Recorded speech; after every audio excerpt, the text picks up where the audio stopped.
दोस्तों, मैं अख्तर खान और आप देख रहे हैं सीबीसी न्यूज़ वायर। ये दौर ऐसा है कि आज हर एक पर शक है, खास करके एक धर्म वाला दूसरे धर्म वाले पर शक कर रहा है। सब के सब सिर्फ और सिर्फ धर्म के जाल में फंसे हुए हैं या फंसा दिए गए हैं। तुम अपने धर्म के अलावा कुछ सोच ही ना सको, कुछ ना कर सको। जो सवाल सरकारों से होने चाहिए वो सवाल अब दूसरे धर्म वालों से होने लगे हैं। अब तो विपक्ष भी गुम गया है। पहले एक जमाना था जब सत्ता से सवाल होते थे, फिर जमाना बदला, माहौल बनाया, सवाल सत्ता से होने के बजाय विपक्ष से होने लगे। जिनके थैले में कुछ सामान नहीं है, सवाल उनसे होने लगे। उनसे सारा माल मांगा जाता। जिनके पास में कुछ है नहीं, सत्ता को अलग हटा दिया जाता। अब बात उनसे भी नहीं बन रही। अब एक समाज को दूसरे समाज के खिलाफ खड़ा कर दिया गया है। अब सवाल एक धर्म वाला दूसरे धर्म वाले से सवाल कर रहा है। जवाब मांगने चाहिए सरकारों से, लेकिन जवाब किससे मांगा जा रहा है? दूसरे धर्म वाले से, दूसरे समाज वाले से। कौन है ये धर्म वाले? कोई नहीं। आपका दोस्त, आपका पड़ोसी, आपके काका, आपके चाचा, आपके अंकल। जी हाँ, यही है और कोई नहीं है। जिनके साथ बरसों से उठते बैठते आए हो, अब उनके खिलाफ तुम्हारे दिमाग में शक हो गया है। अब सवाल उनसे करने लगे हो। मैं किसी एक धर्म की बात नहीं कर रहा हूँ, मैं सब के लिए हर धर्म की बात कर रहा हूँ। मैं सारे धर्मों की बात कर रहा हूँ, सारे धर्म के मानने वालों की बात कर रहा हूँ। मैंने यहाँ किसी धर्म का नाम नहीं लिया। दरअसल सच में हमें रोबोट बनाया जा रहा है। हमें वक्त वक्त पर एक प्रोग्रामिंग कर दी जाती है और फिर हम उसी प्रोग्रामिंग के तहत काम करने लगते हैं। ये प्रोग्रामिंग कौन कर रहा है, पूछने की जरूरत नहीं। टीवी रोज देखते हैं आप, ये चिल्लाते हैं एंकर। आईटी सेल वालों की नफरत फैलाती सोशल मीडिया की ये पोस्ट, जो सारी पोस्ट आप कभी पढ़ के, कभी बिना पढ़े, कभी बिना सोचे फॉरवर्ड आगे कर देते हो ना। आपने कभी सोचा है कि ये पोस्ट कहाँ से आती है? जिन पोस्टों को आप सच मान लेते हो, कभी सोचते हो कि इन पोस्ट के भाग्य विधाता कौन है? ऐसी मनगढ़ंत बातें कहाँ से आती हैं? कहा ना, आपको प्रोग्रामिंग करने के लिए ये सारा तामझाम किया हुआ है। हजारों लोग इस काम में लगे हुए हैं, जिन्हें हर माह अच्छी खासी रकम मिलती है आपके दिमाग के सॉफ्टवेयर को करप्ट करने के लिए।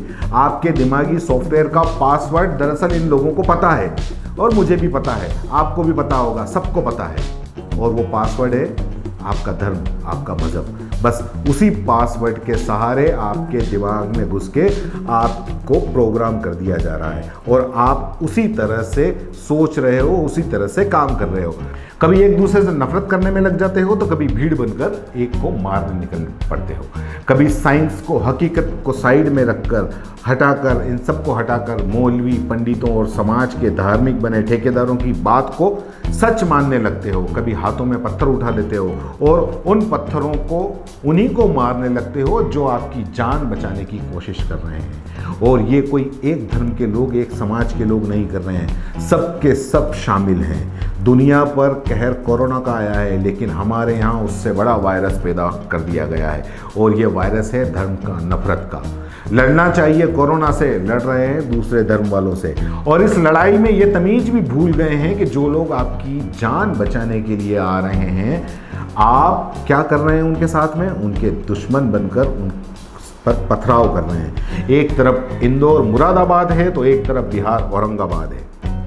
बात यहीं नहीं रुक रही, इससे भी आगे अब सब अपनी अपनी चॉइस से एक एक चुन लेते हैं, एक एक को उठा लेते हैं। कोई कहता है मुरादाबाद पे क्यों नहीं बोल रहे, तो कोई कहता है औरंगाबाद पे क्यों नहीं बोल रहे, और फिर उसी पे सवाल दागने लग जाते हो। सवाल किसी और से होना चाहिए, सवाल किसी और से हो रहा है। चलिए, जो मैं बोल रहा हूँ उसी से रिलेटेड औरंगाबाद, मुरादाबाद, ये जो आजकल जो ये चल रहा है, उस पर एक अच्छी पोस्ट किसी ने लिखी है। नाम मैं बाद में बताऊंगा, पहले आप सुन लीजिए। आपके कई सवालों के जवाब इस पोस्ट में हैं, वो मिल जाएंगे आपको, वो मैं आपको सुनाता हूँ। आवाज़ मेरी है, जो भी आगे मैं बोलूँगा, लेकिन शब्द उस लिखने वालों के।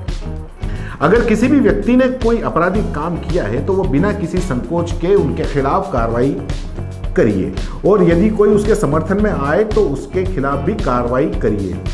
इसके लिए किसी जनमत संग्रह की आवश्यकता नहीं है, किसी फेसबुक पोस्ट की भी नहीं।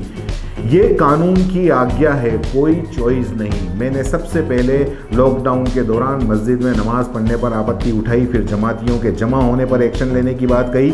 मैंने अपनी एक पोस्ट में डॉक्टरों और पैरामेडिकोस से घर खाली करवाने वालों पर भी कड़ी आपत्ति करी थी, तब कुछ उत्साही मित्रों ने इसे नकारात्मक बताया था और कहा था कि भूल जाएं और सकारात्मक सोच के साथ में आगे बढ़ें। जब मुरादाबाद की घटना आई तो वही मित्रगण और मीडिया का एक तबका लगा हुआ है कि कुछ भी पेलने में, लेकिन मुरादाबाद पर ज्ञान पेलने वाले मित्रगण औरंगाबाद बिहार की घटना पर उसी तेवर से नहीं बोल रहे। ये सही है कि ये घटनाएं नहीं होनी चाहिए, परंतु जब ये घटनाएं हो चुकी हैं तो मेरी नज़र में औरंगाबाद बिहार की घटना और मुरादाबाद की घटना दोनों समान रूप से दुखद होनी चाहिए, क्योंकि डॉक्टर मुरादाबाद में भी भगवान समान है तो औरंगाबाद बिहार में भी भगवान समान है। निंदनीय मुरादाबाद की घटना भी है और औरंगाबाद की घटना भी है। औरंगाबाद की घटना में नाम छुपाए गए हैं, मुझे उनके नाम, धर्म, समुदाय में जानकारी होते हुए भी उनमें कोई रुचि नहीं है कि कौन किस धर्म का है। यहाँ पर मेरा मत यही रहेगा कि ये आपराधिक कृत्य व्यक्ति या व्यक्ति के समूह का ही है, इसलिए किसी समुदाय या धर्म की जिम्मेदारी नहीं बनती, उन व्यक्तियों की ही जिम्मेदारी बनती है जिन्होंने डॉक्टरों की टीम पर, पुलिस वालों पर हमला किया। अच्छी बात यह है कि दोनों घटनाओं पर कार्रवाई हो गई है। इन दोनों ही घटनाओं पर कड़ी कार्रवाई किया जाना कानून के अनुसार भी आवश्यक था और समाज में एक संदेश देने के लिए भी। ये कार्रवाई किसी फेसबुक पोस्ट या टिप्पणी की मोहताज नहीं है।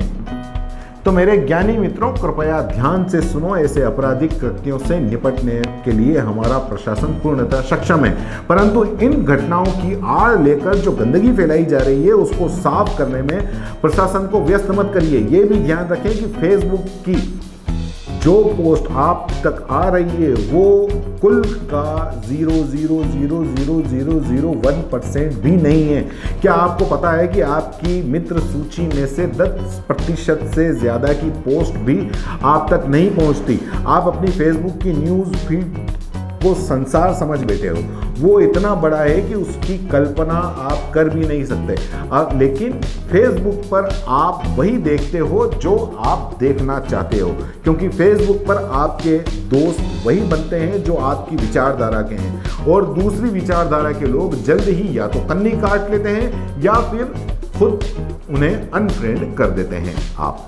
तो फिर बचता कौन है? आप और आपकी विचारधारा वाले लोग, और आप उसी को दुनिया समझ बैठते हो।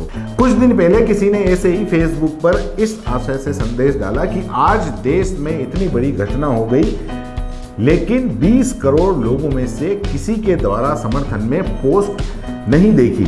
मैंने इतना सा प्रश्न किया कि क्या बाकी 130 करोड़ की वाल आपने चेक कर ली? फिर कोई जवाब नहीं आया। दुश्मनी का सफ़र, एक कदम, 2 कदम, तुम भी थक जाओगे, हम भी थक जाएंगे। बात शायद आपके समझ में आ गई होगी। ये एक जो मैंने ये जो पीस पढ़ा, ये एक रिटायर IAS अधिकारी हैं, उनका नाम है फुरकान खान। सीधी बात कही है उन्होंने, क्या आप वही देखते हो जो आप देखना चाहते हो फेसबुक वॉल पे? आप उन्हीं के साथ में रहोगे जो आपकी विचारधारा के हैं, और जब आप उस विचारधारा के साथ में रहोगे जो आपकी विचारधारा है तो फिर आपको वही पोस्ट देखने को मिलेगी। फिर आप दूसरी विचारधारा के साथ में नहीं जुड़ पाओगे। थोड़ा सा दिमाग लगा के सोचो, नफरतें कम करो। इन टीवी वालों, इन मीडिया वालों द्वारा, सोशल मीडिया, इन IT सेल द्वारा जो नफरतें फैलाई जा रही हैं उनको कम करो। मत पढ़ो, डिलीट कर दो, फॉरवर्ड मत करो।